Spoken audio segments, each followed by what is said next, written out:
It starts practicing simple habits of empathy, kindness, and positivity. Then, a person will become two. Two people become three. Three people become four, and it goes on like the ripple of water. That's how we create systemic change. All our programs developed multi-stakeholders ecosystem. By moving together, everyone will become aware and encouraged to contribute to a better surrounding.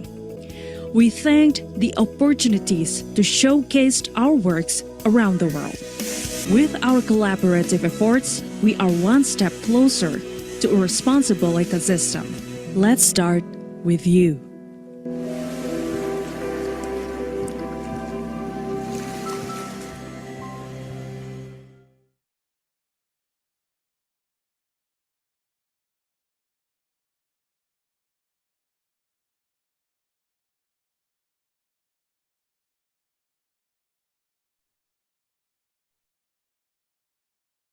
Selamat datang, kami ucapkan pada saya terima kasih atas kehadiran Bapak Ibu, kakak-kakak, teman-teman volunteer, serta para panelis pada malam ini. Semoga semua dalam keadaan sehat dan berbahagia ya. Malam ini merupakan malam puncak pelaksanaan Empathy Project 2023 periode 1. Untuk itu, 3S Ecoliteracy in Practice diselenggarakan dengan panel diskusi yang merangkum cerita, proses keseluruhan program, dan pengalaman selama Empathy Project 2023 berlangsung. Panel diskusi malam ini akan bertema ekoliterasi, cerita di balik praktik baik yang sederhana. Semoga Bapak, Ibu, dan teman-teman dapat menikmati acara malam ini hingga akhir ya. Untuk membuka acara pada malam ini, mari kita dengarkan kata sambutan terlebih dahulu dari Kepala Program Studi Ilmu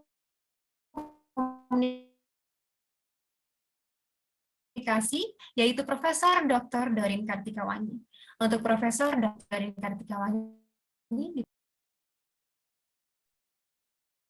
Selamat malam, apakah suara saya terdengar dengan baik? Terima kasih.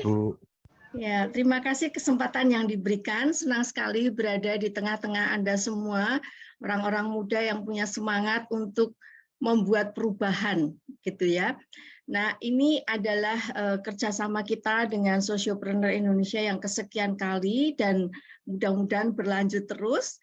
Ini merupakan program yang luar biasa menurut saya karena memberikan edukasi tidak hanya kepada para audiens, tapi juga para volunteers. Dalam hal ini adalah youth volunteers dan juga bagaimana kita berkolaborasi dengan expert volunteers untuk bersama-sama melakukan perubahan di tengah-tengah masyarakat kita. Dan terutama juga adalah mendukung tercapainya SDGs oleh pemerintah Indonesia yang menurut UN itu masih baru tercapai sepertiganya, begitu ya. Jadi kita upayakan semaksimal mungkin melalui berbagai cara yang tentu saja kita mampu untuk berkontribusi, karena sekecil apapun kontribusi kita itu sangat bermakna bagi kesejahteraan masyarakat dan juga pembangunan negara kita Indonesia tercinta. Saya sekali lagi mengucapkan terima kasih banyak kepada Sociopreneur Indonesia yang memberikan ruang dan kesempatan bagi mahasiswa dan juga dosen di Unika Atmajaya, khususnya Prodi Ilmu Komunikasi dan Viabikom, untuk berkontribusi dalam segenap kiprah Sociopreneur Indonesia. Dan mudah-mudahan mahasiswa juga segenap dosen mendapatkan manfaat seperti yang diharapkan, tidak hanya berpusat pada diri sendiri, tetapi juga memiliki kepedulian seperti value yang kita ajarkan di Unika Atmajaya. Demikian dari saya, terima kasih, saya kembalikan kepada MC. Selamat malam.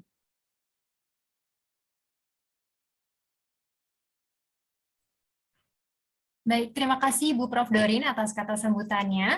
Selanjutnya, kita akan masuk pada diskusi panel yang bertemakan ekoliterasi, cerita di balik praktik baik yang sederhana. Diskusi ini akan lebih banyak menyoroti cerita dan pembelajaran apa sih yang dapat diaplikasikan, baik untuk diri sendiri maupun lingkungan berdasarkan pengalaman yang telah dilalui oleh expert dan youth volunteers pada batch 1 2023. Panel diskusi nantinya akan dibawakan oleh moderator kita, yaitu Kak Erni Yulianti atau yang biasa dipanggil dengan Kak Erni, yang merupakan researcher youth team di Sociopreneur ID. Panel diskusi saya serahkan kepada Kak Erni. Silakan, Kak. Ya, Zahra. Terima kasih banyak Zahra sudah diperkenalkan juga pada rekan-rekan semua yang sudah hadir di sini.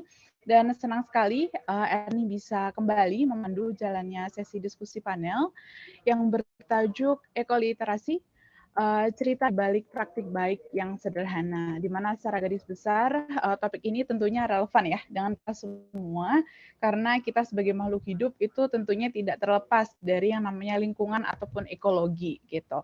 Dan pada diskusi panel kita malam hari ini, kita akan lebih banyak ya dengar cerita dari para panelis, kemudian refleksi, serta juga lesson learn apa sih yang beliau-beliau dapat gitu ya selama melakukan kegiatan kerelawanan, khususnya membuat video edukasi yang nantinya akan secara simbolik diluncurkan dalam sesi pada malam hari ini. Nah, namun sebelum itu, Erni akan menyapa dulu para panelis kita pada malam hari ini, di mana yang pertama di sini telah hadir bersama kita Ibu Nia Sarinastiti. Beliau ini merupakan dosen prodi Ilmu Komunikasi di Unika Atmajaya dan sekaligus menjadi expert volunteer begitu ya Bu ya, pada kegiatan EV dan juga EP di SID. Mungkin Ya, bisa selamat saya sapa malam. dulu. Oh iya, oke. Selamat malam Terima Ibu kasih, Nia. Pak Erni. Ya, gimana Bu kabarnya malam hari ini? Jumat malam ya, jadi lumayan lega, udah selesai weekdays-nya, mau ke Oh weekend. iya, Ya, alhamdulillah ya Bu ya. Jadi udah lega gitu. ya. Oke, alhamdulillah. Nah, selain Ibu Nia, di sini juga telah hadir bersama kita ada Bapak Monri Frik Niki Gilian Ratumbusyang. Beliau ini merupakan dosen di Universitas Lambung Mangkurat di Banjarmasin, jauh teman-teman ya. Dan beliau ini juga berperan sebagai expert volunteer yang juga bekerja sama selama pembuatan video edukasi. Mungkin bisa saya sapa dulu Bapak Monri. Selamat malam. Monrinya izin sebentar lagi Kak Erni telat Oke. Ya. karena beda Oke. waktu. Oh iya, agak jauh ya teman-teman ya. Tapi semoga bisa bergabung bersama kita di sini.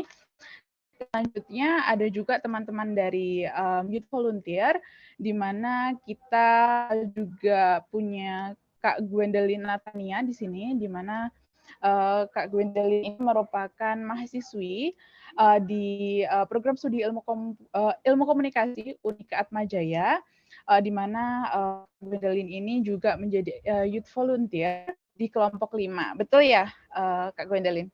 Betul Kak Erni, selamat malam. Iya, oke. Selamat malam juga. Jadi gimana nih semangat untuk masuk ke sesi diskusi panel? Ya, semangat buat sharing-sharing. Sangat ya. Oke, benar banget buat sharing-sharing ya. Oke. Dan terakhir kita juga ada Kak Lutfi. Halo Kak Lutfi. Halo Kak Eri. Iya. Dan Kak Lutfi ini merupakan CEO ya dari Puna Indonesia. Jadi pasti keren-keren ya. Namanya juga CEO pasti nanti akan keren banget gitu ya Kak Lutfi ya. Oke, luar biasa banget. Iya, dan luar biasa banget ya teman-teman semuanya, para panelis kita pada malam hari ini. Namun sebelum kita mulai diskusinya, Erni mau cek ombak dulu. Tadi kan udah disapa panelisnya, jadi kita akan cek ombak pesertanya. Jadi nggak boleh kalah semangatnya dengan para panelis ya tentunya. Jadi mungkin boleh banget teman-teman yang di rumah kasih reaksinya dong. Gimana sih mood teman-teman hari ini untuk ikut sesi diskusinya? Erni.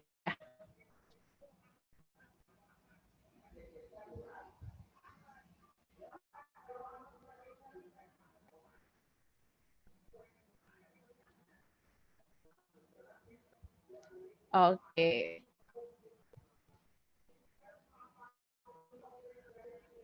Oke. Ada yang ketawa juga. Ketawa kenapa nih? Semoga ketawa karena ini ya, seneng gitu ya. Oke.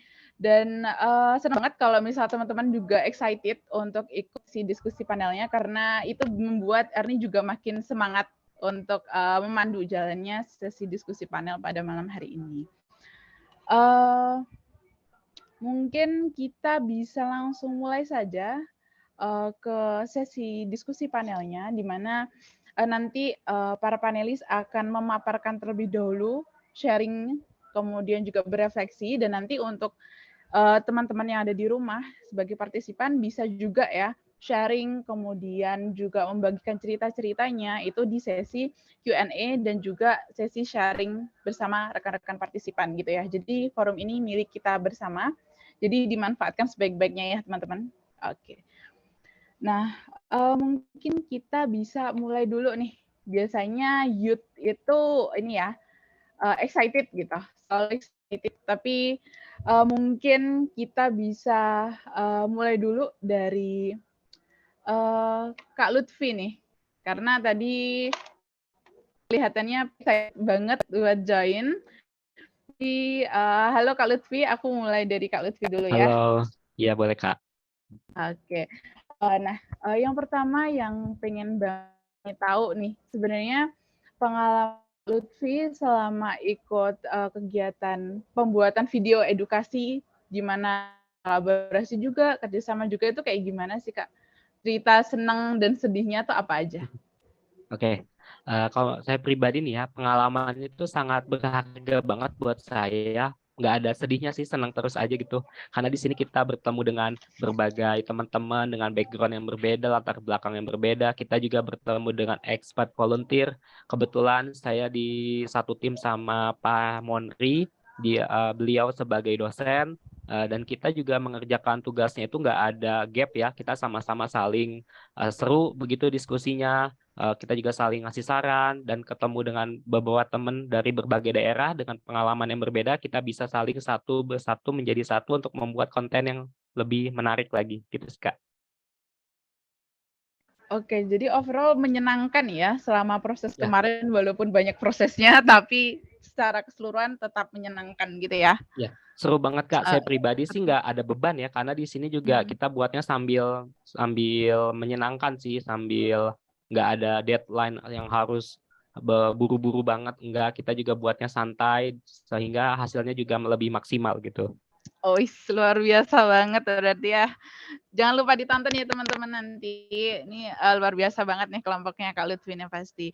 Kalau boleh tahu bisa di-share nggak sih Kak salah satu cerita yang mungkin berkesan banget buat Kak Lutfi gitu selama proses yang panjang banget kemarin kurang lebih 3 bulan ya? Ya, kebetulan tim kami itu membuat kampanye berupa edukasi tentang menghemat air. Jadi menghemat air itu kan sebenarnya ilmunya semua orang juga pasti tahu ya pentingnya menghemat air. Tapi praktiknya itu kan mungkin berbeda ya dari orang satu ke orang lainnya bagaimana mereka menghemat dalam menggunakan air. Nah, dari video ini sebenarnya bukan hanya ditujukan sebagai siswa sekolah, mungkin seperti kita yang sudah dewasa pun atau mungkin masyarakat umum, sekiranya ketika menonton video tentang menghemat air, mereka akan terkena ke hati bahwa pentingnya menghemat air untuk kehidupan kita di masa yang mendatang. Iya, luar biasa. Betul banget sih. Kadang ini ya, cuma tahu aja, oh air itu penting, cuman kan mungkin praktiknya tuh yang paling kadang tuh PR ya. Dan ini dijadiin satu ide yang menarik gitu buat kelompoknya Kak Lutfi gitu ya. Oke, keren banget. Dan jangan lupa ya nanti setelah dirilis teman-teman nonton ataupun di-sharing ke tetangganya, ke temannya, ke pacarnya juga boleh. Kayak gitu. Oke, nah mungkin tadi kan udah dari Kak Lutfi ya, dari Youth. Mungkin kita bisa langsung ke expertnya nih. Jadi selang-seling gitu. Halo Ibu Nia. Halo, selamat malam. Iya, selamat malam. Nah, tadi kan Kak Lutfi udah bercerita nih ya dari sisi youth-nya. Nah, kalau dari sisi expert di mana Ibu Nia kemarin berperan, kira-kira pengalamannya kayak gimana sih, Bu? Ya, tadi dari sisi youth ya, ini dari sisi seniornya ya, kalau gitu ya sebetulnya, atau expert benar.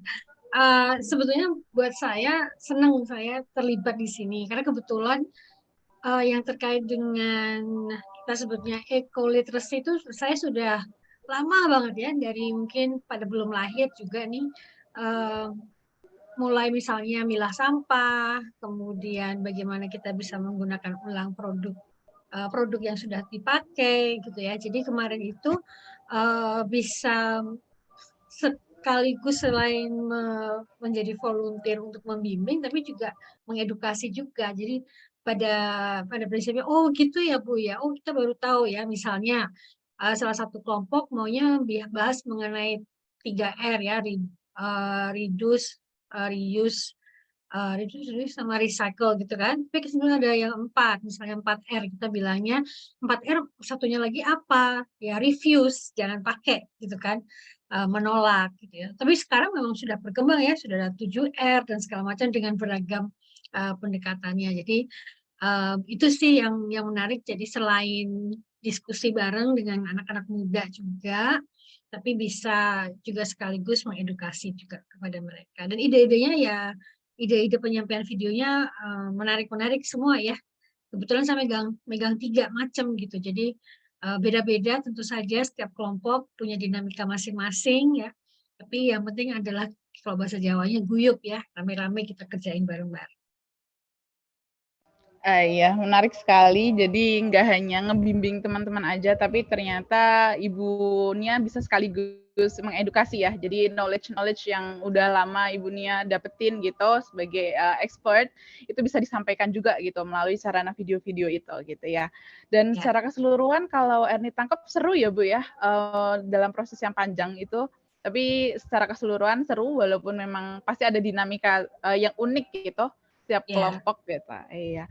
Kalau boleh betul. tahu nih Bu, dinamika apa sih yang kemudian itu menarik buat Ibu? Karena kan ada 3 kelompok tuh, kira-kira dinamikanya seperti apa sih? Apakah itu challenging buat Ibu atau seperti apa, Bu? Sebetulnya kalau kita mau lihat baseline-nya semua sama ya, kemudian harapan atau ekspektasi yang kita harapkan kan juga sudah ditentukan oleh SID. Nah, untuk mencapai ke sana, ritme dari setiap kelompok beda. Ada yang cepat, ya ada yang harus di-push, ya ada juga yang dikejar-kejar banget gitu kan. Tapi pada prinsipnya sih akhirnya jadi ya, dan memang dengan waktu yang disediakan itu cukup gitu ya. Walaupun memang untuk mencapai ke sana balik lagi kelompok, kan mereka kelompok baru terbentuk ya. Dan kalau misalnya kalau di dalam organisasi apapun kan kita nge-forming ya kan, forming dulu. Kemudian ada storming di mana mereka saling beda pendapat gitu ya. Tapi kan akhirnya harus mencapai suatu tujuan bersama-sama ya, mau tidak mau harus ada kolaborasi. Nah, itu yang menarik karena dalam hidup kita kan nggak ada ya kerja sendiri ya, pasti harus kerjasama dengan pihak lain. Nah, itu yang semoga juga menumbuhkan selain pemahaman mengenai eco-literacy, tapi juga bagaimana kita bisa bekerja sama dalam dinamika organisasi. Iya, betul banget, setuju banget. Jadi banyak manfaatnya ya Bu ya, jadi nggak hanya substansial eco-literacy aja gitu, tapi skill-skill yang lain, kerjasama, kolaborasi itu juga bisa dibangun lewat Betul. sarana youth volunteer dan juga expert volunteer ini. Ya, Oke. betul Mbak Erni. Oke, nah next kita ke Gwen. Halo Gwen. Halo Kak Erni. Iya. Oke, nah tadi udah dari Bu Nia, kita ke Gwen nih. Kalau menurut Gwen sendiri, kemarin pengalamannya kayak gimana Gwen? Seru banget kayak Kak Lutfi atau ada dinamika tertentu yang membuat mungkin capek atau gimana? Boleh di-sharing dong? Iya, tadi pas aku dengar Kak Lutfi kayak senang, seru gitu ya langsung di awal ya. Iya, Sebenarnya bener kalau banget. aku sendiri di awal kayak agak pusing juga, overwhelmed gitu. Soalnya itu kan malam-malam ya, openingnya terus pas denger ngerjain ini, kayak banyak gitu. Jadi kayak awal kayak, wah banyak juga ya ternyata yang perlu dikerjain gitu. Tapi pas udah ada meeting perdana, kita diskusi sama kelompok, lebih ada pencerahan gitu sih Kak. Jadi step by step-nya makin tahu, makin jelas. Terus pas kita bingung, ada kakak-kakak SID dan juga mentor yang kasih tahu, jadinya makin kesini makin smooth, terus tahu-tahu udah kelar. Nah di situ udah lega banget. Wah, luar biasa ya perjalanannya. Dari yang pertamanya ekspektasinya, wah kayaknya susah banget gitu. Tapi waktu dijalanin, berproses bareng-bareng sama temen, oh ternyata kelar juga ya pada Hmm. endingnya gitu. Oke. Oke, kira-kira dari selama proses yang dinamis banget itu ada satu hal yang berkesan nggak sih buat Gwen sendiri? Satu hal yang berkesan kayaknya sih karena kan kelompok aku ambilnya tentang sisa kain ya Kak. Jadi kayak limbah kain yang kayak menumpuk banget. Nah ini tuh materinya kayak deket banget ke kehidupan aku dan mungkin teman-teman Gen Z lain sih. Kan kita sering banget kayaknya gampang keracunan sama Shopee gitu-gitu ya. Kayaknya ini murah nih promo segala macam. Jadi kayak pengen beli terus. Tapi kita harusnya lihat juga nih ternyata efek dari barang murah yang kita beli yang ternyata nggak seawet itu. Akhirnya menumpuk limbah kain gitu dan dampaknya buruk bagi lingkungan. Jadi apa yang aku sharing, teman-teman sharing dari konten dan video edukasi itu juga membuat kita semua belajar juga sih. Oke, menarik banget sih. Ini ya, kayak aku berkaca gitu ketika Gwen menceritakan Shopee dan baju yang sering dibeli gitu, berasa melihat diri sendiri gitu ya Gwen ya? Iya. Oke ya. Jadi tidak hanya memberikan edukasi kepada orang lain, tapi itu juga mengedukasi diri kita sendiri, di mana Gwen selaku pembuat video dan juga teman-teman dalam kelompok itu juga belajar gitu ya Gwen ya? Betul Kak. Oke, keren banget sih. Ini boleh banget teman-teman buat nanti nonton videonya Gwen ya. Dan teman-teman pasti keren banget dan bisa diterapkan gitu karena sangat relate sekali gitu. Oke, terima kasih Gwen. Dan apakah Pak Mondri sudah bergabung dengan kita, Kak? Sudah. Oke, halo Pak Mondri. Halo Mbak Erni, Assalamualaikum warahmatullahi wabarakatuh. Selamat malam. Waalaikumsalam warahmatullahi wabarakatuh. Adik-adik, rekan-rekan. Ya Pak, tidak apa-apa. Gimana Pak kabarnya malam hari ini? Alhamdulillah pusing. Alhamdulillah pusing. Kenapa tuh Pak? Iya, ya pusing lah. Tapi ini sehat kok. Semuanya sehat. Alhamdulillah. Masih ada semangat ya Pak ya, tapi walaupun mungkin pusing. Iya, ada aja semangat. Oke, alhamdulillah ada aja ya. Oke, luar biasa. Nah, tadi mungkin Pak Mondri sudah dengar juga ya sharing dari Bu Nia, Kak Lutfi, Kak Gwen. Nah, sekarang giliran Pak Mondri untuk menyampaikan bercerita. Kemarin dapat pengalaman apa aja sih Pak selama ikut kegiatan membuat video edukasi bareng teman-teman youth juga? Gitu. Mangga Pak. Iya, terima kasih waktunya ke Erni ya. Jadi saya mau cerita dulu karena sesi tag videonya itu kalau tidak salah pas bulan puasa ya, bulan Maret itu. Jadi habis buru-buru habis beli takjil langsung siap-siap tag kamera. Habis itu juga waktu itu kemarin kalau tidak salah saya kan kena 2 topik antara air sama ini ya sama limbah plastik ya. Ya Kak Lutfi ya betul ya. Kita yang megang hemat air, Pak. Oh ya hemat air ya. Jadi sebelumnya waktu sebelum main di limbah plastik, saya itu kebetulan memang miris ya karena Indonesia waktu itu kalau tidak saya baca sebagai negara pembuang makanan nomor 2 di dunia kalau tidak salah. Wasting food-nya itu paling tinggi. Makanya kemarin itu saya pengennya itu sih sebetulnya. Saya juga melihat nih tertarik ikut pas sering sekali menemui anak-anak muda. Ini maaf ya karena anak-anak muda semua. Kalau pacaran itu di restoran, dia nggak mau ngabisin makanannya. Dia mau kayak malu-malu, entah dibilang apa gitu kan ya nanti model kayak ada tersisa 1 potongan terakhir lah gitu kan pasti. Saya lihat kayaknya memang anak-anak muda di Indonesia kok begitu mudahnya, begitu gampangnya. Saya ingat juga zaman dulu seperti kata Ibu Nia, dulu itu kalau misalnya nggak habis makan itu ya, makan nasi itu nanti dibilang orang tua saya itu nangis nanti nasinya katanya.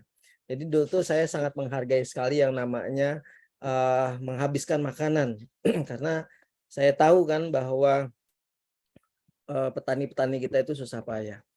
Tapi oke lah, setelah itu lalu diskusinya ke arah bagaimana sih caranya memanfaatkan limbah plastik. Saya ingat juga waktu dulu SD, sering tuh disuruh sama guru buat bawa botol air mineral dibikinin pot kembang, kembangnya ngambil di rumah orang waktu itu. Saya ingat nggak minta sih, sudah bilang nggak langsung ambil, nggak minta gitu kan, Bu mau minta kembang buat kerajinan SD gitu. Jadi saya ingat bagaimana caranya memanfaatkan limbah-limbah. Nah, dan terus berjalan sampai dengan sekarang. Ternyata betul kata Ibu Nia tadi bahwa zaman-zaman dulu itu kami memang sudah ada pelajaran bagaimana caranya tidak membuang-buang makanan, apalagi memanfaatkan barang-barang yang masih bisa digunakan. Jadi saya tertarik akhirnya dari yang wasting food tadi lari ke arah pemanfaatan limbah plastik tadi. Habis itu iya. Betul. Habis itu saya hampir ketahuan, mohon maaf Ibu nih ya. Sama Bu, saya naik berat badan terus karena anak saya itu kembar ya. Jadi kembar. Aduh, Satu nggak habis, jadi bapaknya yang ngasih makan. Bapaknya nambah naik yang terus ngabisin berat badannya. bapaknya tuh ibunya mestinya biasanya. Karena Bu, saya yang paling suka makan sih sebetulnya. Akhirnya saya nggak pernah pesan makan lagi, jadi saya nunggu mereka habis baru saya makan. Oh iya. Iya, sama kayak KFC biasanya Bu. Anak-anak saya itu suka makan yang kulit-kulitnya. Jadi saya makan yang dagingnya tuh. Oke, habis itu lari lagi cerita ke air ya, pemanfaatan air. Mungkin rekan-rekan sekalian atau para adik-adik mahasiswa, saya itu dari Kalimantan Selatan. Kalimantan Selatan, Banjarmasin itu dikenal sebagai kota 1000 sungai. Bayangkan di bawah rumah saya aja ada air gitu kan. Di ini saya kelilingin sungai aja nih isinya. Tetapi walaupun air berlimpah, tapi kan kualitas air di tempat kami itu tidak terlalu bagus ya, apalagi dikonsumsi secara langsung. Saya ingat waktu pertama kali saya pindah ke tempat kediaman saya sekarang ini, kami tiap hari itu harus beli 5 dirijen air bersih itu. Satu itu masih Rp1.250. Jadi saya pikir air yang di Kalimantan Selatan ini khususnya karena dia ini ya, asam. Jadi tidak layak untuk dikonsumsi. Alangkah bahagianya rekan-rekan lain yang bisa mencicipi air bersih secara langsung, nggak kayak kami waktu itu. Nah, jadi saya tertarik, ternyata kualitas air juga dipengaruhi masalah penggunaan air. Nah, akhirnya saya juga suka nih bergabung dengan kelompoknya Mas Ulfi tadi, bikin video tentang air tadi. Pokoknya keren. Intinya terkumpul dengan para adik-adik rekan-rekan ini keren sekali masalah pembuatan video ini. Suka dukanya nggak ada sih, apalagi pokoknya senang aja lah. Itu aja sih Mbak Erni. Terima kasih. Iya, terima kasih Pak Mondri. Jadi sebetulnya topik-topik yang diambil teman-teman itu relate juga ya dengan latar dari Bapak Mondri sendiri. Iya, betul. Betul banget. Oke, kalau mungkin boleh tadi kan Bapak bilang tidak ada suka dukanya, tapi saya yakin ada yang berkesan nggak sih Pak? Harusnya ada dong. Jadi boleh dong Bapak Mondri ceritakan sedikit kita. Iya. Gimana sih komunikasi sama teman-teman youth juga gitu? Kalau misalnya saya kalau ngomong dukanya nggak ada yang memang serius, kalau dukanya nggak ada ya, kalau sukanya banyak. Satu, waktu itu rekan-rekan sangat gercep ya, gerak cepat banget. Itu bayangkan di bulan puasa mereka tuh udah siap, tenaganya ekstra dibandingkan saya. Saya ingat saya baca ini, saya pelajari lagi waktu kemarin di chat sama rekan-rekan itu. Di bulan puasa saya mau berangkat ke Banjarmasin dari Soekarno-Hatta. Habis datang saya bilang pengen istirahat nih sama Mbak Gendis, besok aja lah kayak gitu kan. Takutnya nggak maksimal. Habis itu besoknya tag. Habis itu saya juga ngerempongin anak saya juga yang perempuan. Ini ada ini nih khususnya, ada gridnya, ada ini. Yang dukanya kayaknya ke anak saya deh. Karena tukang editnya dia. Berapa kali tag dia. Papa ini malam itu mau tidur kan, wah bikin ini. Nah itu mungkin dukanya buat dia, sukanya buat saya. Saya bilang paling enggak ini belajar sama kakak-kakaknya. Bayangkan mau merelakan waktu, meluangkan waktu untuk membuat suatu perubahan khususnya di Indonesia.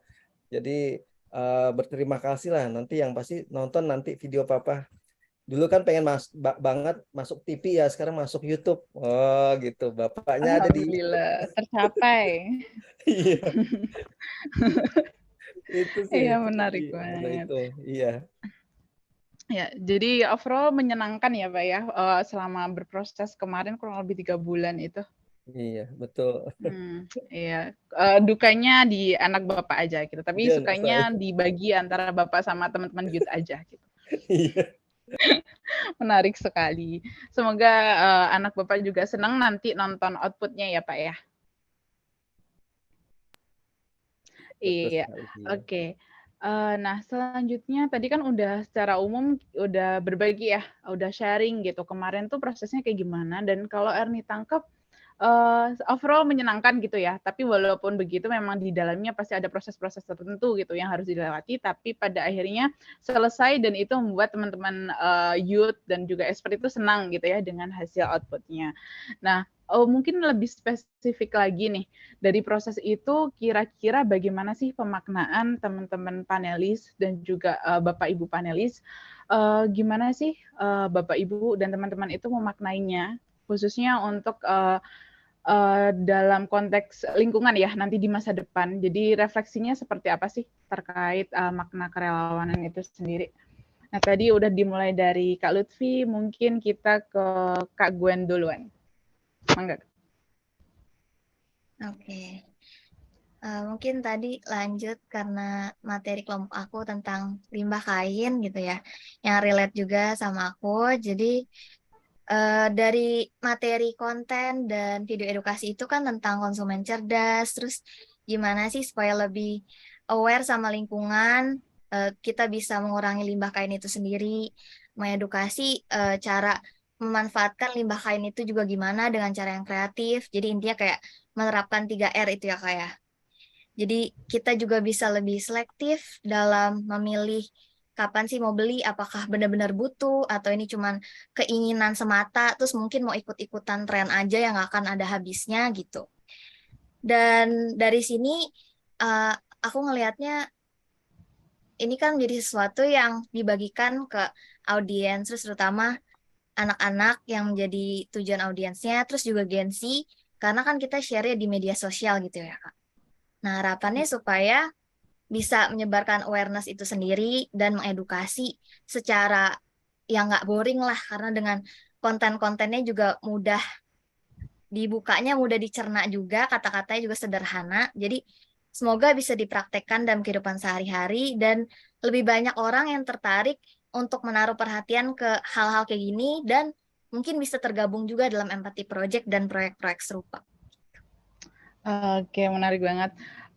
Kalau boleh tahu, itu selama kemarin berproses gitu ya, Gwen, itu bisa, apa sih makna yang kemudian mungkin paling, apa ya, berkesan banget nih buat Gwen di antara tadi kan banyak banget dan mungkin Gwen bisa memaparkan lebih lanjut gitu ya, kenapa sih itu paling, berkesan banget sih, kayak gitu? Mungkin berkesannya karena rasanya apa ya Kak, dengan langkah sederhana kayak gini, kayak buat konten kan kayaknya udah gampang banget lah di zaman sekarang.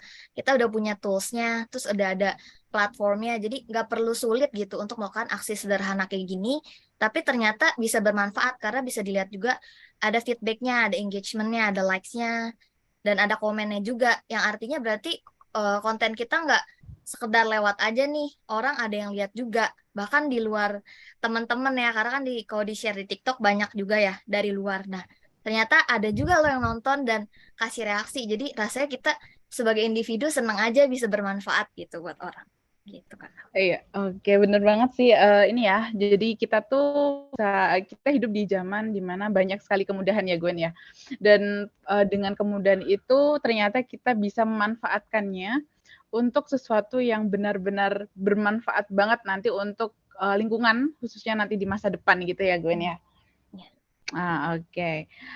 Nah, setelah Gwen mungkin bisa ke Pak Mondri lagi. Halo, Pak. Iya. Iya. Gimana? Nah kalau bagi Bapak pribadi, kira-kira apa sih pemaknaan kerelawanan kalau untuk Pak Mondri itu sendiri? Kemudian dan, bagaimana sih, nanti untuk korelasinya dengan kita bergerak untuk lingkungan di masa akan datang. Ya, yang pasti saya mau jawab apa ya? Ini pembelajaran aja sih ya, pembelajaran juga bahwasanya sesuatu yang ada di sekitar kita itu ada maknanya. Yang kedua itu selalu ada gunanya gitu. Saya tuh mau ngomong apa? eh Ya anak-anak muda zaman sekarang ini apa ya?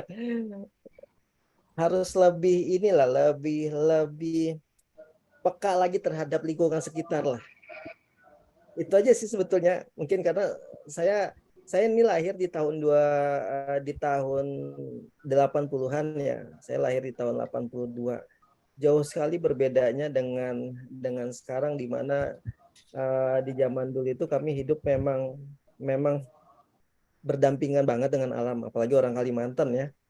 Jadi sangat berdampingan dengan alam. Jadi kalau ngelihat ada sesuatu yang terbuang sia-sia itu kok ada perasaan yang miris. Nah, apakah anak-anak sekarang masih memiliki rasa seperti itu? Nah, jadi kita dengan adanya kegiatan-kegiatan seperti ini ingin sekali menyampaikan pesan moralnya kepada para adik-adik anak-anak muda sekarang. Segala sesuatu tuh harus selalu ada gunanya dan kita memang berjalan seperti itu gitu. Kira-kira kayak gitu tuh jawabannya.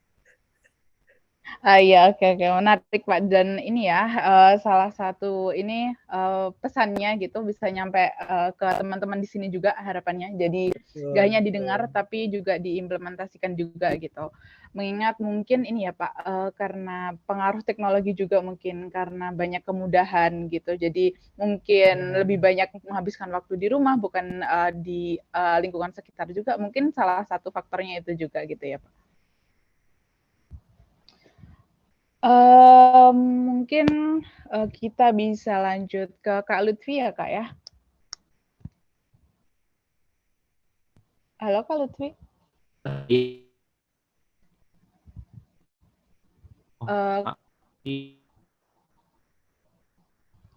Kak Lutfi suaranya agak putus-putus kah? Apa jelas? Udah jelas ya? Jadi mungkin jaringannya. Oke. Maaf Kak, suaranya agak Komunikasi putus-putus. ya. Oh iya, oke. Mungkin sinyalnya agak bermasalah ya Kak Lutfi. Jadi mungkin kita tunggu Ya. dulu, mungkin ke Bunia terlebih dahulu. Jadi Kak Lutfi bisa menunggu sinyalnya lebih baik dulu. Oke, halo Ibu Nia. Halo lagi. Iya. Sebenarnya sebagai mungkin saya paling senior ya ada di sini ya. Usia senior, kelakuan 18. Nah, jadi karena kebetulan saya udah biasa untuk melakukan aktivitas yang terkait dengan saving the planet dari kecil sebetulnya. Karena saya itu besarnya itu di daerah di wilayah yang sangat environmentally di Amerika ya sangat environmental concern-nya tuh tinggi. Jadi dari SD itu saya udah dibiasakan untuk tidak menggunakan plastik ya. Padahal tuh di tahun malu nih ngomongnya tahun 70-an akhir itu ya. Itu sudah dan daerahnya memang very natural gitu ya di Colorado dan memang dikenal sebagai sangat conscious environmental conscious. Jadi itu ke bawah sampai sekarang tentu saja dan juga saya coba untuk mendidik anak-anak saya. Jadi saya juga senang pada waktu menjadi volunteer di sini adalah saya berharap membuka mata juga dari generasi muda ya bahwa oh kita lebih baik beli itu jangan sachet yang kecil-kecil gitu ya tapi yang besar supaya itu kan dari sudut lebih murah sih sebenarnya secara keseluruhan walaupun mungkin susah gitu ya kemudian isi ulang kalau bisa kemudian plastik dipilah gitu ya dan sebagainya jadi hal-hal sederhana sedotan ya saya nggak pernah pakai sedotan plastik jadi selalu sekarang apalagi sudah ada sedotan yang dari bambu gitu ya yang justru berasal dari Indonesia sendiri dan itu sangat dan sangat environmental friendly juga gitu ya.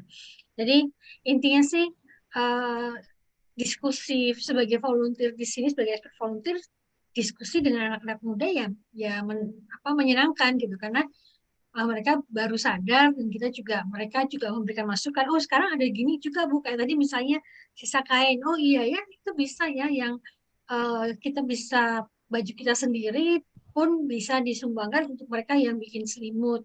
Gitu. Saya dulu ada salah satu istri dari profesor itu juga potong kain gitu ya, dibuat selimut untuk diberikan atau disumbangkan kepada eh, para pendeta ya yang ada di asrama gitu. Jadi ada sense of giving-nya juga. Jadi akhirnya saya ingat kalau misalnya saya pernah kerjasama dengan Access Project, itu yang mereka mengumpulkan kemasan isi ulang ya, bisa dijadikan tas, payung, ya macam-macam gitu ya.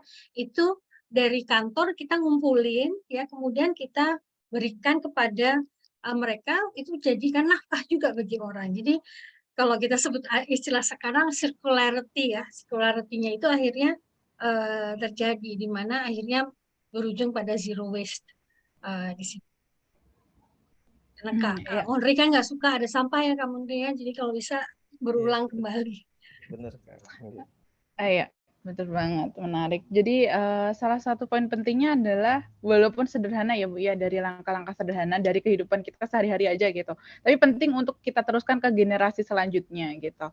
Jadi kita mulai dari kehidupan sehari-hari kita diteruskan ke generasi seterusnya, mungkin dari Ibu ke generasi kami di sini, dan nanti semoga videonya juga bermanfaat untuk generasi setelah kami juga gitu. Dan itu bisa banget nantinya berdampak ke lingkungan gitu ya Bu ya.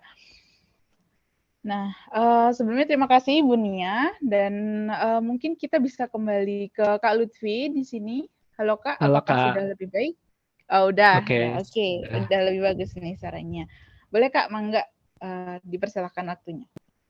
Ya, mengenai memaknai kegiatan volunteering ini menurut saya ini ya sebagai penyemangat bagi teman-teman di sini untuk bisa mengedukasi kepada sesama masyarakat dengan cara yang menarik dan menyenangkan.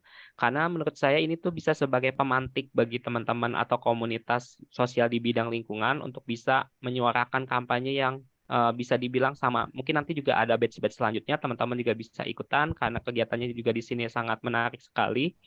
Lalu karena edukasi ini kan berhubungan dengan lingkungan ya Kak. Jadi lingkungan itu kan terus berevolusi. Masalahnya tuh selalu ada yang baru-baru. Oleh karena itu kita juga harus bisa mengedukasi dengan cara mengembangkan dengan tema-tema lainnya gitu Kak. Yang awalnya tidak tahu menjadi tahu, yang awalnya salah menjadi benar, atau mungkin yang awalnya tahu di lingkungan satu bisa menyebar ke lingkungan lainnya.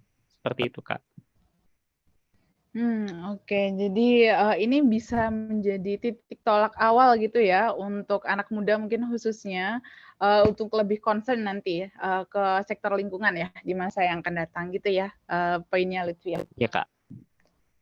Oke. Saya juga suka membuat quotes. Menurut saya, kesehatan merupakan kunci terpenting dalam kehidupan, terlebih lingkungan yang mendukung untuk keberlangsungan makhluk hidup. Ya, betul banget. Saya setuju juga dengan quote-nya. Itu penting ya, karena menjadi kebutuhan basic kita sebetulnya. Justru ketika kita nanti sakit, karena lingkungan kita kotor, kemudian lingkungan kita nggak kondusif untuk kita melakukan berbagai kegiatan, juga kita mungkin output-nya nggak akan luar biasa kayak gini gitu. Betul ya, Kak Lutfi ya? Ya. Oke, nah selanjutnya setelah tadi kita berefleksi ya makna kerelawanan itu ternyata beragam banget buat para panelis kita, dan itu juga berefleksi dari manfaat gitu yang diterima, yang didapat oleh teman-teman panelis dan juga Bapak Ibu di sini, kemudian juga berkaca dari lingkungan sekitar kita juga. Nah, selanjutnya kita akan mungkin lebih spesifik nih ke arah apa sih pembelajaran yang kemudian didapat atau lesson yang diperoleh melalui proses kerja bareng antara expert dan youth seperti itu. Kira-kira lesson learn-nya apa aja sih? Dan mungkin ini bisa ke ranah personal juga ya. Jadi bisa di-share. Mungkin kita bisa mulai dari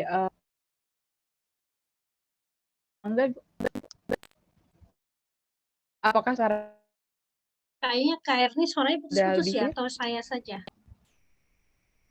Masih Oh ya, sepertinya Kak Erni hilang deh. apakah suaranya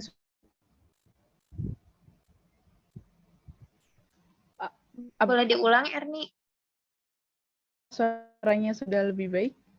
Iya, oke. Aku matikan sementara ya untuk videonya. Jadi mungkin Erni bisa ulang lagi dari sebelumnya yang sudah berefleksi tentang makna kerelawanan itu apa. Mungkin kita bisa lanjut lebih spesifik. Sebetulnya apa sih pembelajaran yang didapat oleh masing-masing panelis dari selama proses panjang kemarin kurang lebih 3 bulan. Pembelajaran apa sih yang kemudian bisa para panelis terima gitu, yang kemudian nanti juga bermanfaat untuk kedepannya. Mungkin kita bisa mulai dari Ibu Nia terlebih dahulu. Mangga Ibu. Jadi sebetulnya lessons learn-nya adalah bahwa volunteering itu memang sesuatu hal yang dari niat ya atau passion, dan Anda memiliki sesuatu hal, misalnya tadi Kak Mondri, kayaknya kalau lihat sesuatu hal yang sisa gimana gitu ya. Jadi itu ada sesuatu hal yang memang kita sadari dan bukan sesuatu hal yang disuruh ya, tapi adalah dan bukan hanya sekedar awareness, tapi memang diniati untuk dilakukan dan merasa tidak nyaman kalau terjadi sesuatu hal yang tidak mendukung lingkungan kita. Itu sebenarnya lesson learned yang saya lihat dari teman-teman. Kalau saya lesson learned pribadi adalah mengetahui dinamika. Tadi balik lagi ya, bahwa kita tidak bisa memperlakukan setiap orang itu sama. Jadi kita melihat apa yang terjadi dalam kelompok, kita menjadi good listener dan bisa mengarahkan supaya teamwork itu bisa terjadi. Jadi kalau untuk saya pribadi juga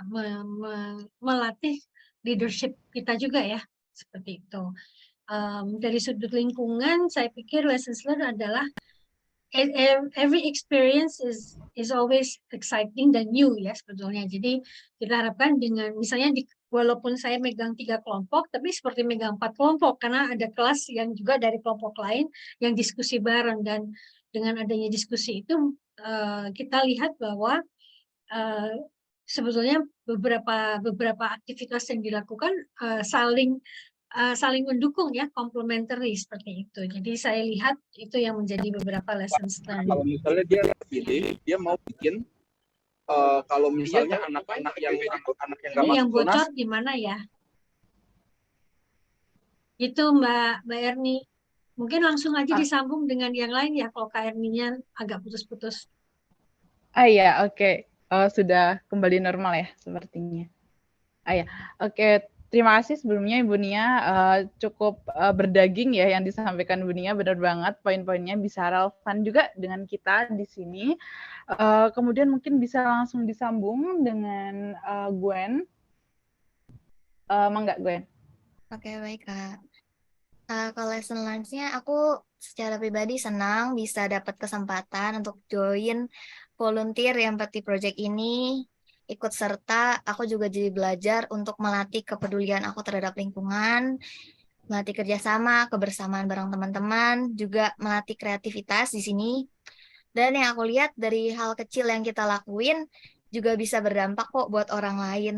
Bisa juga mancing aksi-aksi serupa di masa depan, dan gak usah juga mikir berdampak gede banget gak ya, karena mungkin yang kita lakuin pun berdampak buat diri kita sendiri gitu. Iya, oke. Good point banget ya dari Gwen gitu. Jadi nggak usah dipikirin dulu nanti dampaknya kayak gimana ya. Tapi yang terpenting kita start dulu gitu. Apapun yang kita lakukan selama itu positif, pasti nanti akan memberikan dampak positif juga. Entah itu seberapa luas atau seberapa apa. Yang penting adalah positifnya dulu ya Gwen ya. Iya, betul.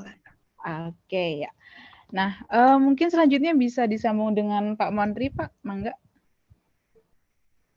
Oke, ya betul. Jadi yang pasti apa ya? Seperti ini ya, hukum tabur tuai ya. Jadi apa yang kita tabur itu yang kita tuai. Kalau kita menaburnya kebaikan, maka akan muncul kebaikan juga. Nanti jadi kalau biar tambah semangat nih rekan-rekan yang lain. Siapa tahu nanti ke depannya ada kegiatan seperti ini lagi, jadi tetap harus diikuti. Tetap semangat lah. Itu sih dari saya. Iya, oke. Terima kasih Pak Monri. Tapi Pak Monri semangat kan ya untuk tadi kan menyemangati teman-teman, tapi Pak Monri semangat juga kan ya? Saya tuh malah kemarin kan sempat daftar lagi. Bisa nggak nanti tahun depan dapat lagi gitu. Wah, luar biasa banget. Saya Catat ya tadi Kak, iya, operator nih. saya tertarik sama ini tadi Kak Ania tadi cerita panjang lebar. Iya ya. Oh iya sampai segitunya ya gitu kan. Jadi saya termotivasi banget loh malam ini. Wah, ketemu orang-orang hebat gitu. Saya seneng ngumpul-ngumpul dengan orang-orang hebat. Wah, luar biasa banget. Iya benar-benar. Saya juga ini ya Pak ya, senang juga ketemu teman-teman di sini yang ternyata dari hal kecil aja tuh itu bisa jadi besar banget gitu impact-nya Betul, gitu, betul, luar iya. biasa. Iya. Ya betul banget. Oke. Nah selanjutnya boleh Kak Lutfi? Iya, Kak. Kalau menurut saya lesson learn pribadi awalnya saya daftar itu kan karena sesuai dengan usaha rintisan saya berbasis SI, Social Enterprise, fokusnya di bidang kesehatan, lingkungan, sama budaya Indonesia. Makanya saya daftar ikut ini.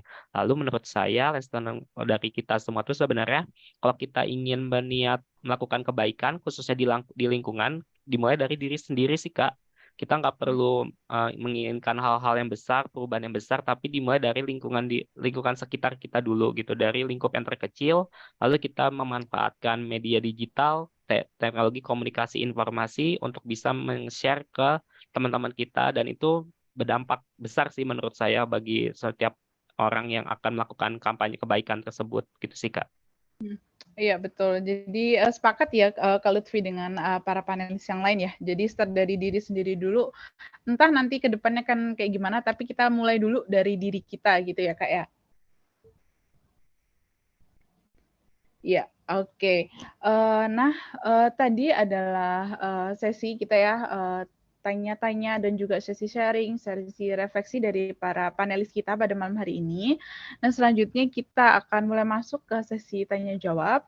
Dan juga teman-teman boleh banget untuk sharing. Jadi kemarin itu perjalanannya kayak gimana sih? Apakah juga sama seperti yang disampaikan panelis atau justru berbanding terbalik dengan yang disampaikan para panelis atau kayak gimana? Jadi jangan ragu buat teman-teman mau chat boleh, di raise hand juga boleh gitu ya. Jadi kita bisa saling diskusi dan juga sharing di sini.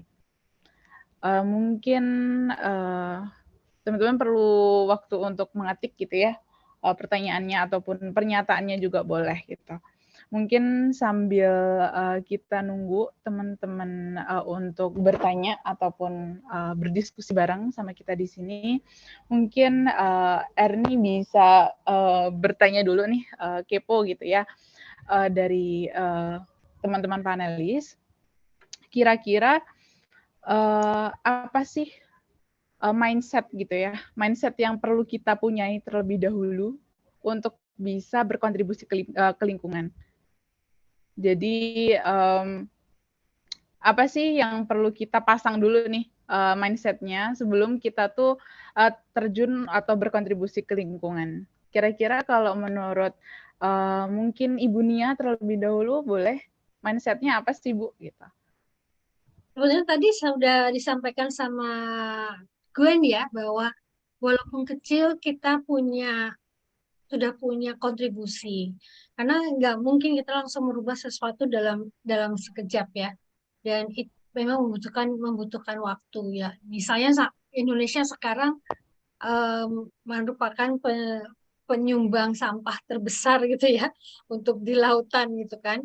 Nah itu kan kalau nggak ada yang bahasa Jawanya cawe-cawe gitu, nggak ada yang ngomong mungkin ya orang diam saja gitu kan. Tapi kalau kita ada yang kita melakukan sendiri, misalnya kita lagi di pantai, kita lihat sampah, kita angkat, orang lain pun akan melihat, ih terenyuh deh, terharu deh, ya, mungkin akan ngikutin. Jadi smaller steps, langkah-langkah kecil semoga bisa akhirnya menghasilkan hal yang cukup besar ya. Itu sih sebetulnya yang penting adalah jangan melihat dia buang sampah terus kita biarin aja gitu ya. Kadang-kadang ya kita ngambil aja sampah itu walaupun orang lihat sampah orang lain kamu ngangkat gak apa-apa. Yang penting adalah kita memang punya niat untuk melakukan sesuatu buat lingkungan yang supaya lebih baik. Oh iya, betul banget. Dan bahkan mungkin apa yang kita lakukan bisa menginspirasi orang lain juga ya Bu ya. Justru bisa mengajak secara nggak langsung gitu. Oh ternyata yang baik tuh seperti ini loh. Mungkin seperti itu gitu ya Bu ya. Iya, jadi walaupun orang mungkin agak nyinyir, ih ngapain sih kamu gitu kan, ya somebody has to start, harus ada yang mulai, kalau enggak ya nggak ada gitu kan. Ya betul banget. Kalau nggak ada yang start, pasti akan stuck di situ-situ aja ya Bu ya malah. Ya nggak apa-apa Betul kalau banget. misalnya masih kita sendiri nggak masalah gitu. Ya betul. Yang penting ada yang mulai dulu gitu. Oke. Nah mungkin next bisa dari Gwen. Kalau dari Gwen apa sih mindset yang perlu kita tanamin dulu gitu untuk berkontribusi ke lingkungan? Iya, sebenarnya sama sih Kak, mulai dulu aja. Terus mungkin ya itu jangan mikirin dampaknya bakal segede apa sih nanti ke depannya. Kayaknya nggak ngaruh banget deh, jangan punya pikiran kayak gitu. Lebih baik berkontribusi dulu aja gitu. Nanti mungkin kalau misalnya udah ketemu mungkin sama orang yang sefrekuensi, misalnya concernnya ke lingkungan tentang sampah, kayak Pandawara Group gitu Kak, yang sampai terjun langsung buat bersih-bersih, ya mungkin nanti bisa gitu loh, ada langkah besar yang dilakuin bareng-bareng. Gitu sih. Oh iya, betul banget. Seru ya jadinya kalau misal kita bisa lakuin itu bareng-bareng kayak Pandawa Group kayak jadi tren gitu ya Iya buat benar. anak muda. Keren banget sih ya. Setuju banget sama poinnya Gwen. Oke, next dari Pak Monri nih. Kira-kira mindset-nya harus kayak gimana sih Pak sebetulnya kalau mau berkontribusi ke lingkungan? Ya, pertama kita ini ya dulu niatnya dulu ya. Mudah-mudahan berawal dari niatnya kita pengen baik, mudah-mudahan nanti hasilnya baik. Kemudian mulainya dari diri sendiri jelas. Jadi kita jadikan role modelnya bagi orang lain. Jadi kita mulai dari diri kita sendiri, dari hal-hal kecil. Nah, habis itu ya dari sekarang lah dimulainya. Kalau misalnya dijabarkan lagi, kalau dari diri sendiri kan tadi bisa jadi role model buat orang lain ya. Walaupun tadi kata Kak Ania tadi ada yang nyinyir tuh jelas banget tuh. Ah, eh ada sering saya pernah dengar misalnya contoh kalau makan di KFC itu kan kita ini ya kita buang sampah sendiri ya masukin ke tempat sampahnya ya. Tapi ada aja anak-anak, bukan anak-anak muda ya, tapi kayaknya memang anak muda. Dia bilang kayak gini, buat apa digaji karyawan kalau nggak ngebersihin? Itu saya sering dengar kayak gitu satu. Jadi jadi kalau kita bertindak seperti itu ya paling nggak mereka merasa lah yang lain-lain ngelihat itu. Habis itu mulai dari yang terkecil. Saya ingat dulu belajar ada namanya kantong sampah. Apa tempat sampah kantong. Jadi kalau dulu guru saya waktu SD ngajarin habis makan permen itu pasti ditaruh di kantong, taruh di kantong. Nanti kalau udah ketemu tempat sampah baru dibuang. Zaman dulu saya masih seperti itu Kak Nia. Sampai sekarang ini saya masih menerapkan itu ke anak-anak saya juga seperti itu. Jadi itu. Kemudian yang ketiga tadi kan mulai dari sekarang. Jadi pada saat nonton ini mudah-mudahan ini ya apa namanya ada perasaan wah memang sepertinya harus mengikuti apa anjuran anjurannya karena takutnya kalau saya akan ngomongnya di dampak tadi jadi ada hukum sebab akibat kalau orang Banjar itu ada bilang namanya merasa maka tahu jadi kan gara-gara sampah kecil satu orang buang plastik di Kalimantan Selatan di sungai itu orang suka buang sampah karena rumahnya di pinggir sungai. Buang sampah akhirnya numpuknya gabung sama ini ya sama enceng gondok nggak bisa ini ya, tersendat jalan airnya kemudian banjir gitu kan. Jadi jangan sampai kita ngerasain dampaknya baru kita sadar. Nah, jadi maksud saya tuh kita harus bisa tahu dulu. Jadi jangan sampailah hal-hal itu yang harusnya bisa kita lakukan tapi kita tidak melakukan yang akhirnya berdampak buat kita dan buat orang lain. Nah, kira-kira seperti itu. Kak Erni. Ya, oke, good point banget ya dari Pak Menteri gitu. Jangan sampai udah kena imbasnya nih baru nyadar dulu nih. Aduh, penting banget itu untuk kita sadari, bahkan kita harus peka ya Pak ya terhadap tanda-tanda alam gitu ya. Ya, ya. Benar harus peka banget. Jadi jangan sampai udah kerasa banget nih ke kita Oh, gitu, kita udah jadi sakit, kita udah kena iya, bencana baru nyadar. Jangan sampai kayak gitu ya teman-teman ya. iya. Oke, nah mungkin terakhir nih untuk pertanyaan yang pertama boleh ke Kak Lutfi. Kalau menurut Kak Lutfi mindset-nya apa nih Kak? Sebenarnya benar sih sama temen yang tadi diceritakan, cuma kalau dari tambahan mungkin ketika kita melakukan kegiatan aksi kita harus positif. Mungkin jarang, tapi mungkin dampaknya di masa depan. Mungkin dampaknya bukan ke orang yang satu, mungkin dampaknya ke orang yang lainnya, seperti itu. Mungkin kalau teman-teman mau mulai kampanye di sosial medianya, posting foto atau video tentang melakukan aksi kebaikan terhadap lingkungan, bisa menarik followersnya untuk ikut serta melakukan kampanye yang sama. Seperti itu sih Kak, kalau dari saya. Oke. Jadi dimanfaatin aja ya apa-apa yang kita punya. Pasti nanti kalau positif tetap akan ada dampak positifnya ya. Entah mungkin dari mungkin kalau nggak dari berdampak ke A, pasti akan berdampak ke B atau ke C dan pasti akan ada tetap sisi positifnya gitu ya Kak ya. Iya. Oke.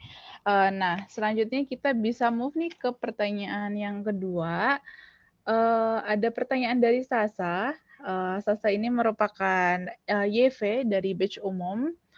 Di mana Sasa mau nanya nih, Kak mau tanya gimana ya caranya menjaga konsistensi untuk bisa terus berkontribusi, karena kadang di luar dari kegiatan ini kalau nggak ada insentif atau triggernya itu susah untuk memulai dan berjalan sendiri. Nah ini relate banget ya pasti ya. Kan misal kalau nggak ada yang lihat nih, nggak ada temennya, ngapain kita harus ngelakuin, mungkin gitu ya kalau mungkin kita gitu ya. Nah kira-kira menurut para panelis ini seperti apa? Mungkin bisa dimulai dari Gwen dulu nih.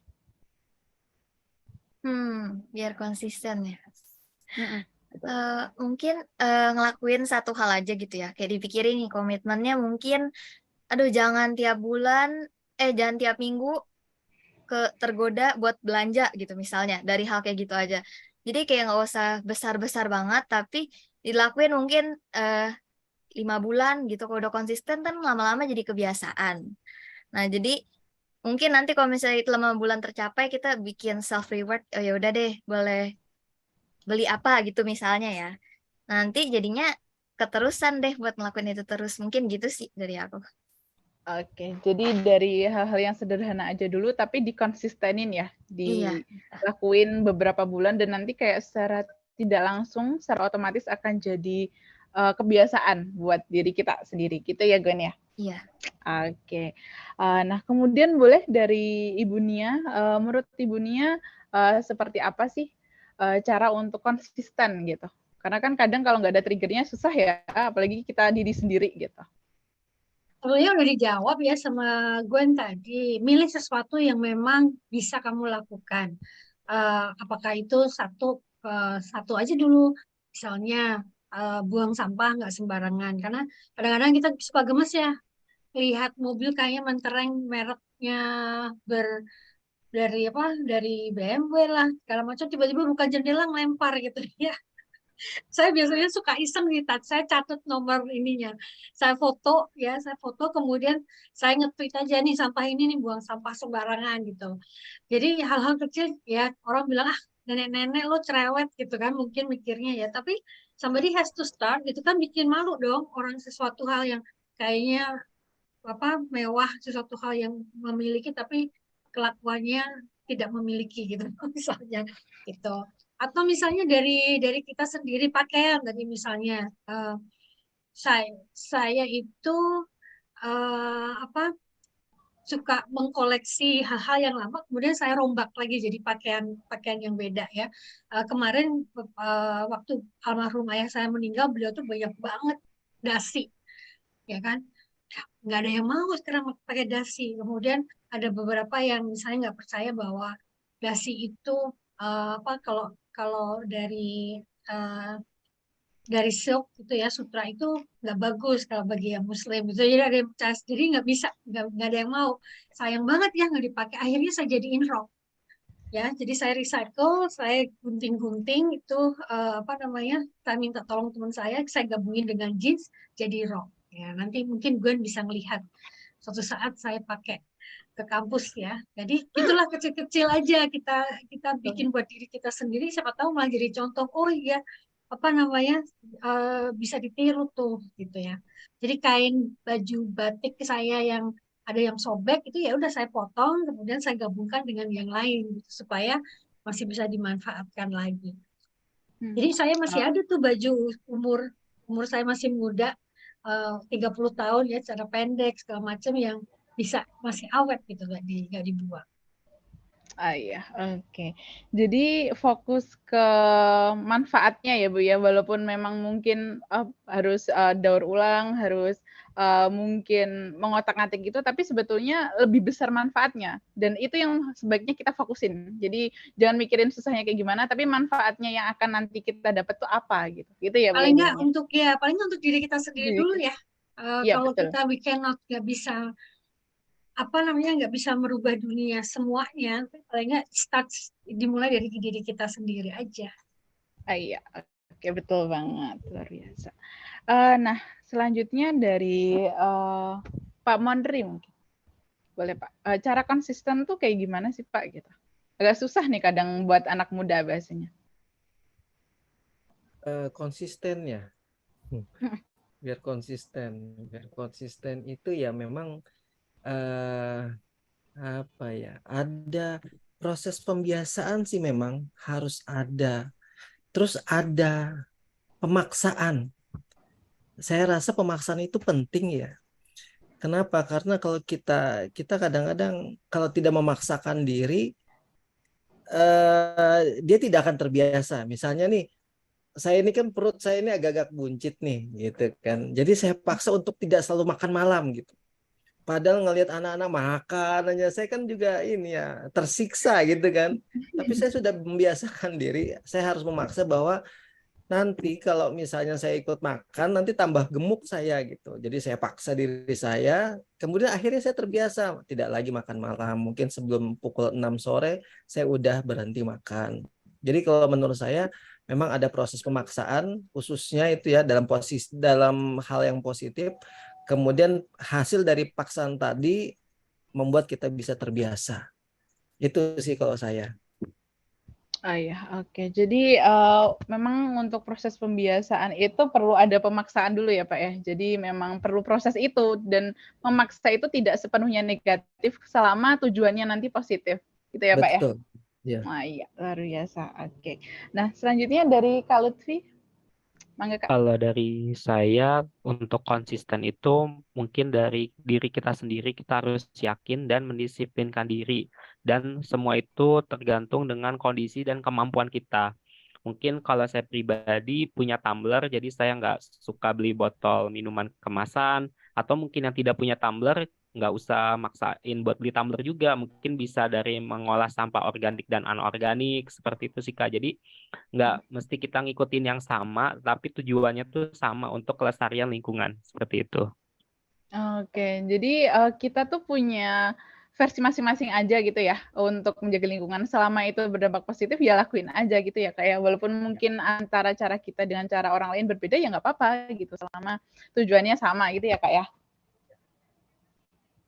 Oke, nah selanjutnya nih, tadi udah pertanyaan yang kedua, kita akan masuk ke pertanyaan ketiga nih dari Kak Mersya Apono. Halo Kak, saya Eci. Izin bertanya, resistensi masyarakat atas suatu perubahan biasanya menjadi kerikil dalam proses kerelawanan.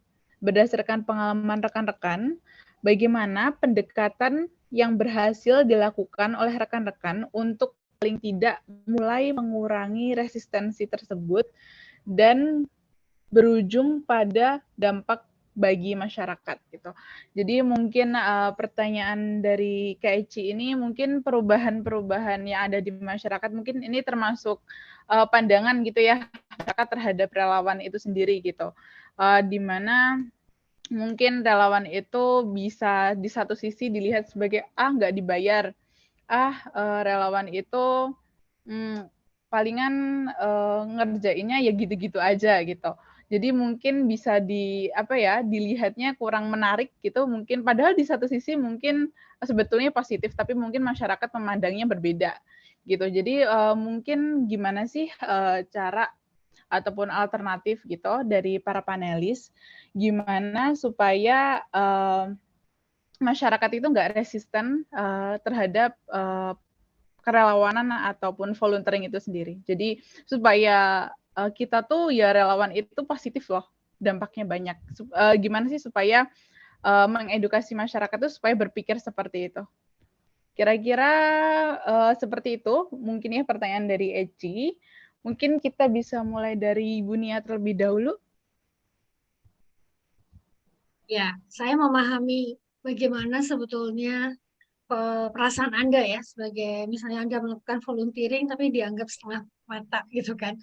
Nah, biasanya sih kita bisa show bukan hanya say. Jadi kita bisa menunjukkan bahwa apa yang kita lakukan itu ada contoh-contohnya ya. Jadi fakta-fakta yang selama ini Anda lakukan itu diceritakan ya. Jadi kan biasanya kan kalau kita melakukan volunteering kan harus ada perkenalan, kemudian apa yang Anda lakukan. Nah, sekarang dengan teknologi, kalau dulu kan kalau zaman saya volunteering pertama itu pakai overhead projector itu loh yang pakai plastik itu kan nggak seru deh. Sekarang kan Anda bisa menggunakan LCD aja kecil aja bisa. Kalau Anda volunteer di daerah itu kecil, dimasukin ke tas laptop juga bisa tuh ada. Jadi showing ya, menunjukkan apa yang Anda lakukan, buatkan sebagai bagian dari cerita pada waktu pengalaman. Jadi mereka bisa melihat apa yang telah Anda lakukan selama ini. Jadi kalau sebenarnya kan kita waktu KKN itu kan juga volunteering ya, in a way gitu kan. Dan itu bisa menunjuk salah satunya adalah apa yang menjadi hasil dari apa Anda lakukan selama waktu KKN gitu kan, itu juga menunjukkan itu. Itu yang penting aja sih. Jadi cerita-cerita. Nah, sekarang dengan media sosial Anda bisa memanfaatkan itu juga untuk flexing yang benar ya. Jadi apa saja yang telah Anda lakukan, ada LinkedIn ya kan, ada macam-macam ya. Itu yang bisa menjadi menjadi salah satu aset bagi Anda adalah pengalaman Anda sebelumnya dimanapun Anda berada. Ya, dan tentu saja tergabung dalam organisasi seperti SID ini, itu kan mereka juga punya kredibilitas ya, bukan ecek-ecek, organisasi ecek-ecek. Jadi dengan dukungan mereka, Anda terlibat dengan mereka, itu menunjukkan kredibilitas Anda juga. Semoga menjawab ya. Iya, oke. Jadi poinnya showing yang memang betul-betul berdampak ya, Bu ya. Jadi kan kita di zamannya flexing nih. Jadi flexingnya jangan yang negatif-negatif, tapi positif-positifnya keluarin semuanya gitu. Dan dengan harapan teman-teman tuh sadar gitu di luar sana mungkin memandang volunteering sebelah mata jadi lebih sadar gitu ya. Oh, ternyata banyak loh dampak positifnya, nggak cuma oh yaudah kerjain aja atau nggak dibayar atau apa, tapi ternyata jauh dari itu lebih banyak lagi, lebih besar lagi manfaatnya kayak gitu. Oke, nah mungkin bisa next ke Kak Lutfi, Kak. Enggak. Iya. Kalau saya biasanya kalau untuk memberikan edukasi ke segmen target itu sebenarnya kita harus tahu dulu sih Kak profil beneficiaries para penerima manfaat itu seperti apa. Misalnya cara kita menyampaikan edukasi antara masyarakat kota dan masyarakat desa kan berbeda pendekatannya. Lalu dari bahasa juga kita kan nggak semuanya mengerti misal pakai bahasa yang ilmiah atau mungkin bahasa daerah gitu. Kita juga harus menyesuaikan. Lalu mungkin dari kitanya ketika kita aksi langsung kepada masyarakat, kita melakukannya dari hati ke hati gitu Kak. Jangan hanya terpaut dengan tugas kita sebagai volunteering, tapi kita juga ada rasa hati ke hati. Kalau menurut saya sih, kalau kita udah niat dari hati, otomatis pesan dari kita yang akan mengedukasi tersampaikan kok Kak, kepada para penerima manfaat. Dan bisa seperti itu. Oh iya, jadi penting ya di sini bagaimana kita menyampaikannya itu kepada masyarakat sesuai dengan kondisi masyarakat itu sendiri gitu ya Kak ya. Iya, selanjutnya mungkin dari Bapak Mondri, mangga Pak. Ya, ini apa ya? Ini pengalaman pribadi ya. Jadi kalau membaca ini kan ini ada resistensi ini ya, ada kerikil. Jadi sebetulnya mungkin mungkin ini penyebabnya versi saya itu ada oknum ya, ada oknum. Jadi eh kalau saya itu pertama waktu saya kan beberapa penelitian dan pengabdian masyarakat itu ke masyarakat adat Dayak Meratus ya. Jadi mereka itu sebetulnya itu mereka bilang kayak gini, kami itu suka dimanfaatkan oleh orang-orang yang datang nanti datang itu daripada sekedar untuk melakukan kegiatan yang tidak membawa hasil dan dampak bagi mereka. Nah, jadi saya biasanya melakukan pendekatan duluan tuh kayak gini, saya kasih tahu dulu tujuan saya apa. Ya saya kasih tahu dulu bahwa tujuan saya ini di sini bukan hanya pencitraan, ya bukan pencitraan, tetapi memang tujuan kami adalah membantu. Misalnya nih pada saat itu kemarin apa ya? Kalau saya cerita panjang dikit ya Mbak Erni ya. Nah Mungkin bisa disingkatkan ya Pak ya, ya, mengingat waktunya terbatas. jadi di sana itu ada ini ya arung jeram pakai bambu. Nah, bambu itu kan kalau udah selesai dari pengunjung itu kalau sudah selesai dibuang gitu kan. Nah, habis itu kita datang terus kita bilang kayak gini, daripada dibuang saja mending itu dibikinin tusuk sate gitu. Jadi limbah dari bambu itu dijadikan tusuk sate. Terus hasil dari tusuk sate tadi sebelum lari ke tusuk sate terus kami bikinkan paguyuban bagaimana itu jadi apa namanya ada koperasi unit desanya. Jadi mereka bikin itu. Nah, hasil dari pembuatan itu kami sebagai tim dari universitas itu menjualkan dan hasil penjualannya itu kepada mereka. Nah, akhirnya mereka terbuka. Oh iya ya, ternyata bukan hanya memanfaatkan kami, tetapi ada manfaatnya buat kami menghasilkan apa keuntungan ya, penambahan nilai ekonomi bagi mereka. Jadi itu sih tadi. Jadi kalau menurut saya memang harus kasih tujuan dulu. Terus kita kasih lihat seperti ini hasilnya. Terus tadi saya menyambung juga dengan Kak Lutfi, pakai hati juga kasih ke mereka dan mereka percaya dan trauma dengan oknum-oknum tertentu itu hilang lah. Kayak gitu kira-kira. Ya. Oke, jadi memberikan pengalaman yang benar-benar nyata dan itu positif ya dampaknya ke mereka. Oke. Iya. Nah, mungkin ada poin terakhir dari Gwen yang mungkin bisa sekaligus menutup sesi tanya jawabnya, Gwen. Ya Kak, jadi aku setuju sama Bu Nia, Kak Lutfi, dan Pak Mondri. Jadi sebenarnya kan dengan ngikutin kegiatan volunteer itu kita secara nggak langsung mengasah gimana sih kita untuk lebih peka terhadap sesama dan lingkungan gitu ya. Jadi mungkin intinya supaya kerelawanan ini nggak dianggap sebelah mata adalah kita ya itu dengan kita bisa menunjukkan gimana kita punya motivasi yang baik untuk melakukan kerelawanan itu seperti apa, kita tunjukin manfaat apa sih yang bisa diperoleh, kita jadi punya pendekatan yang baik juga, mungkin itu nanti ke depannya bakal berjalan lebih baik jadinya, dan kerelawanan dianggap, oh ternyata bermanfaat ya, bahkan bagi masyarakat juga bagi diri sendiri. Ya, oke, poin terakhir ya dari Gwen menarik banget dan semoga jawaban dari panelis bisa menjawab pertanyaan dari para penanya pada malam hari ini. Dan mungkin mengingat waktu, Erni akan menyampaikan kesimpulan dari sesi diskusi panel kita pada malam hari ini. Yang pertama gitu ya, youth dan expert volunteering itu sendiri secara keseluruhan panelis itu setuju bahwa prosesnya seru banget, tapi memang di dalamnya ada dinamika ya yang perlu dilalui oleh para peserta di sana, tapi dengan kolaborasi, kemudian kerjasama, diskusi satu sama lain, semuanya bisa terlalui dan sudah sampai pada output, yaitu video edukasi.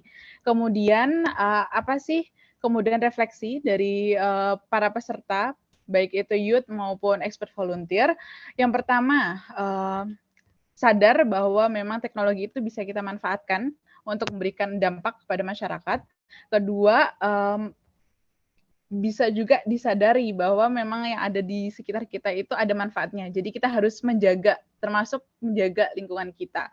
Kemudian juga menyadarkan kita tentang pentingnya meneruskan aksi baik dari satu generasi mungkin dari para expert ini kepada kita youth gitu ya, dan itu bisa kita teruskan ke generasi selanjutnya. Dan sekaligus penutup tadi dari Kak Lutfi bahwa youth dan juga expert volunteering ini menjadi titik tolak gitu ya, atau menjadi salah satu awal gitu tentang bagaimana kita mengedukasi masyarakat dengan cara yang kreatif dan juga ringan gitu untuk diterima oleh masyarakat gitu. Dan yang terakhir, kita sepakat gitu bahwa untuk memulai aksi baik itu berawal dari diri sendiri. Jadi nggak usah dipeduliin nanti akan kayak gimana, tapi yang penting adalah start dulu dari diri kita. Nah itu kesimpulan yang bisa Erni sampaikan di sesi diskusi kita kali ini. Semoga bisa memberikan manfaat ya untuk aksi-aksi kita ke depannya gitu. Demikian untuk sesi panel kita pada malam hari ini.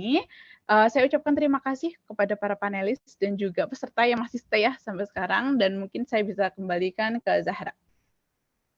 Oke, terima kasih kepada para panelis dan Kak Erni dalam sesi panel diskusi kali ini. Tadi kita udah membahas banyak ya hal-hal insightful. Jadi yang penting itu dalam volunteering itu adalah niat, dan kalau ada perubahan kecil yang bisa kita lakukan aja, karena itu akan berdampak nih sama lingkungan kita. Berikutnya, kita akan memutar video sebagai simbolis peluncuran konten edukasi Batch 1 2023.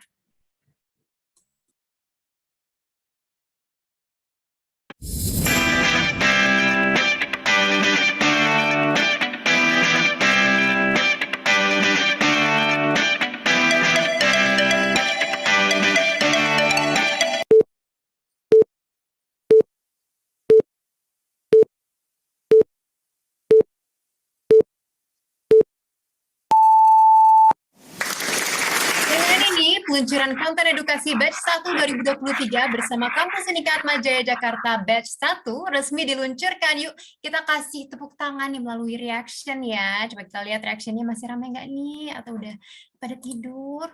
Wow, kita tepuk tangan dulu. Nah, kita apresiasi kerjasama dan kolaborasi yang luar biasa dari para expert dan youth volunteers dalam pembuatan lebih dari 20 video yang telah diproduksi bersama.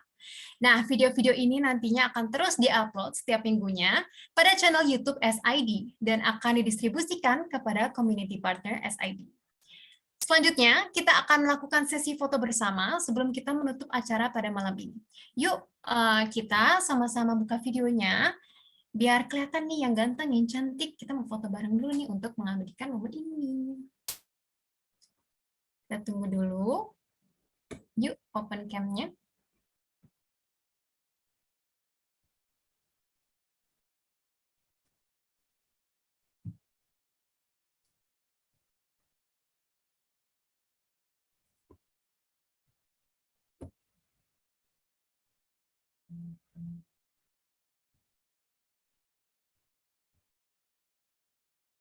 Oke, masih banyak nih yang off cam.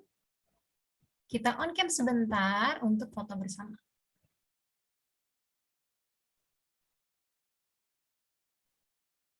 Jangan lupa pakai virtual background-nya ya, sudah ada di chat.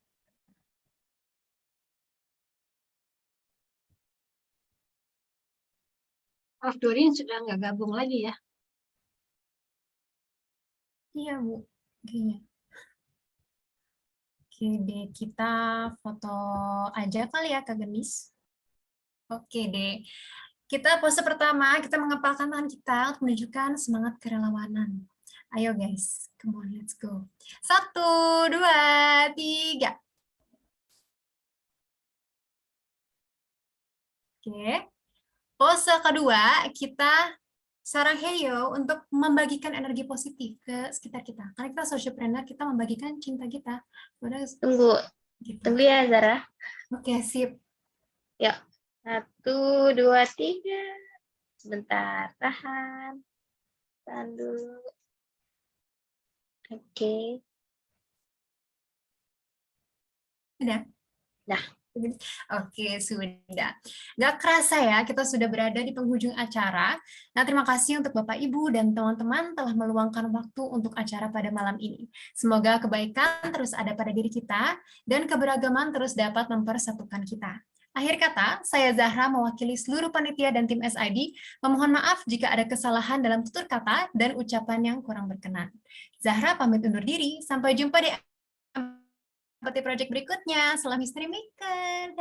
Dadah. Terima kasih. Terima kasih Terima semua. kasih. Sehat selalu.